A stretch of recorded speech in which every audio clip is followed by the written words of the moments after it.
नमस्कार सर्वांना. सर्वप्रथम श्री स्वामी समर्थ. जय जय स्वामी समर्थ. स्वामी भक्तांनो, तुम्हा सर्वांचे आपल्या श्री स्वामी समर्थ या चॅनलमध्ये सहर्ष असे मनापासून स्वागत. स्वामी भक्तांनो, आज आपण जो सत्य स्वामी अनुभव पाहणार आहोत, तो अनुभव जेव्हा तुम्ही पाहाल तेव्हा तुमच्याही अंगावर काटा आल्याशिवाय राहणार नाही, असा हा आजचा सत्य स्वामी अनुभव आहे. त्याचबरोबर स्वामी भक्तांनो, आपल्या श्री स्वामी समर्थ या चॅनलवर दररोज श्री स्वामी समर्थ महाराजांचे अनुभव हे येत असतात.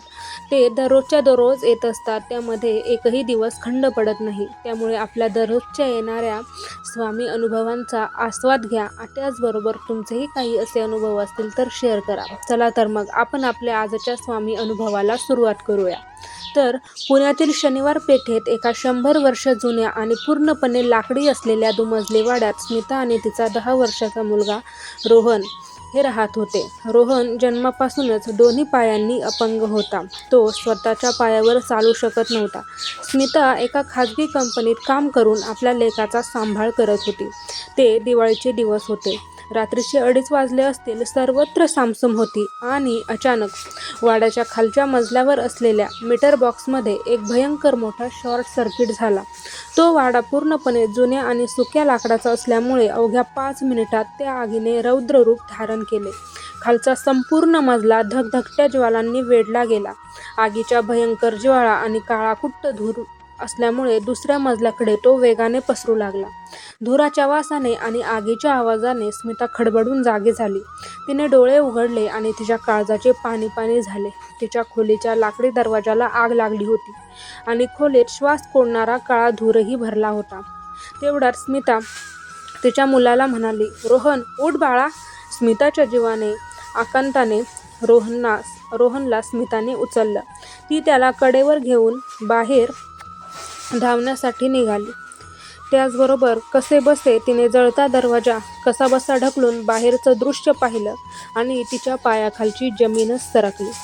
काय झालं होतं तर तो वाडा पूर्णपणे जुन्या आणि सुक्या लाकडाचा असल्यामुळे तो जो जिना होता, तो जिना जळून खाक झाला होता आणि तो त्यांच्या डोळ्यांदेखत कडाड असा आवाज करत खाली कोसळला. आता खाली जाण्यासाठी कोणताही रस्ता उरला नव्हता. खिडक्यांना मजबूत लोखंडी ग्रिल होते. अग्निशमन दलांच्या गाड्यांचे सायरन दूर दूरून ऐकू येत होते. पण पेठेतील रस्ते इतके अरुंद होते की गाड्यांना वाड्यांपर्यंत पोहोचायला अजून किमान 15 मिनिटे लागणार होती आणि स्मिताकडे 15 सेकंदही नव्हते. आगीच्या ज्वाला आता त्यांच्या खोलीत शिरल्या होत्या. खोलीतील गाद्या आणि कपडे पेट घेऊ लागले होते. भयंकर उष्णतेने स्मिताच्या अंगाची लाही लाही होत होती. रोहन धुरामुळे खोकून खोकून बेशुद्ध पडण्याच्या मार्गावर होता. आता मृत्यू निश्चित आहे असं स्मिताला वाटू लागलं. आगीत जळून खाक होण्याशिवाय दुसरा कोणताही पर्याय नव्हता. आता मृत्यू निश्चित होता. स्मिता श्री स्वामी समर्थ महाराजांची निस्सीम भक्त होती. तिने रोहनला छातीशी घट्ट धरले आणि डोळे गच्च मिटले आणि त्या आगीच्या तांडवातून आर्त टाहो फोडला.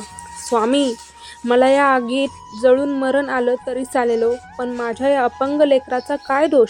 त्याला वाचवा स्वामी. धावून या. आता हे ग्रिल तोडून आत येणारा तुमच्याशिवाय कुणीच नाहीये." एका हतबल आईची ती किंकाळी त्या धगधगत्या आगीत घुमली आणि अंगावर सरसरून काटा आणणारा महाभयंकर क्षण तिथे अचानकपणे सुरू झाला. तर झालं काय?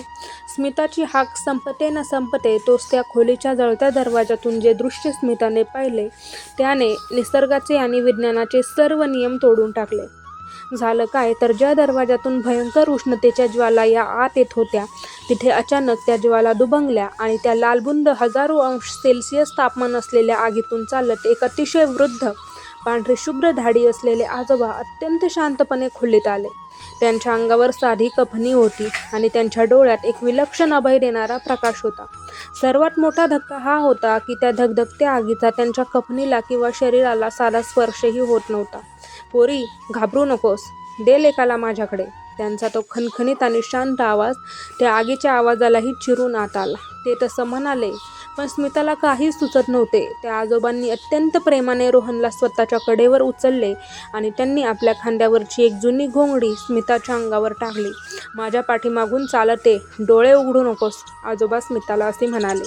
स्मिताने डोळे मिटले आणि ती त्यांच्या मागे चालू लागली आणि पुढच्याच सेकंदाला एक असा चमत्कार घडला जो अकल्पित होता. स्मिता आणि ते आजोबा रोहनला घेऊन थेट त्या जळत्या वाड्यातून आगीच्या ज्वालांमधून चालत खाली उतरले. जिथे लाकडी जिनाच अस्तित्वात नव्हता तिथे ते हवेतून चालत खाली आले. स्मिताला त्या भयंकर आगीची जराही उष्णता जाणवली नाही. उलट तिला एका थंडगार वाऱ्याची झुळूक आणि चंदनाचा आणि अष्टगंधांचा अत्यंत मनमोहक सुगंध तिला येत होता. अवघ्या 1 मिनिटात ते तिघेही सुरक्षितपणे वाड्याच्या बाहेर रस्त्यावर आले. स्मिताने डोळे उघडले. ती आणि रोहन पूर्णपणे सुरक्षित होते. त्यांच्या अंगावर साधा आगीचा एक चटकाही नव्हता आणि ते बाहेर आल्यावर पुढच्याच सेकंदाला धडाम असा आवाज झाला. तो संपूर्ण 2 मजली वाडा प्रचंड आवाजाने कोसळून आगीत खाक झाला. जर त्यांना बाहेर यायला 1 सेकंद जरी उशीर झाला असता तर त्यांची राखही कुणाला सापडली नसती. अग्निशमन दलाचे जवान आणि बघ्यांची गर्दी तिथे पोहोचली. सर्वांना भयंकर असा धक्का बसला की जिना कोसळलेला असतानाही आई आणि अपंग मुलगा जिवंत बाहेर आलेच कसे. स्मिता रडत रडत त्या आजोबांचे पाय धरण्यासाठी मागे वळली आणि तिच्या पायाखालची जमीन सरकली. तिथे कोणीही नव्हते. एवढ्या गर्दीत ते आजोबा जसं की काय एखाद्या हवेत विरघळून गेले होते की काय. आणि स्मिताच्या अंगावर त्यांनी जी घोंगडी टाकली होती ती देखील गायब झाली होती. स्मिता तिथेच रस्त्यावर गुडघे टेकून कोसळली आणि ढसाढसा रडू लागली. आगीच्या त्या भयंकर तांडवात जिथे पाणीही वाफ होऊन उडत होते तिथे साक्षात अक्कलकोटचे स्वामी समर्थ हे स्वतः आगीतून चालत आले होते आणि त्यांनी आपल्या अपंग लेकराला स्वतःच्या कडेवर उचलून मृत्यूच्या दाढेतून बाहेर काढले होते. भिवू नकोस, मी तुझ्या पाठीशी आहे. हे वचन आगीच्या ज्वालांनाही कसे शांत करते याचे ते जिवंत आणि हादरवून टाकणारे हे उदाहरण होते. त्याचबरोबर हा जिवंत आणि हादरवून सोडणारा थरार होता जो स्मिता आणि तिच्या मुलाने म्हणजेच रोहनने अनुभवला होता. स्वामी भक्तांनो, आजचा हा स्वामी अनुभव तुम्हाला कसा वाटला ते कमेंटमध्ये नक्की सांगा आणि तुमचेही काही असे अनुभव असतील तर ते शेअर करा.